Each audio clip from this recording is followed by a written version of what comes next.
Nagsimula ang tambalang Econin sa seryeng Lavender Fields.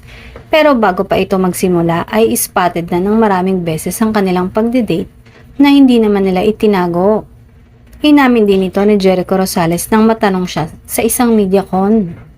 Makalipas ang ilang buwan ay mas madalas na silang makitang magkasama sa mga events, celebration at holidays, kaya maraming naghinala na sinagot na ito ni Janine.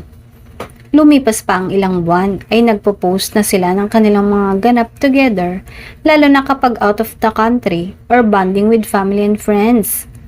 Inamin din nila na masaya sila sa company ng bawat isa at nagkakaintindihan sila sa maraming bagay na ikinatuwa lalo na ng mga supporter nila.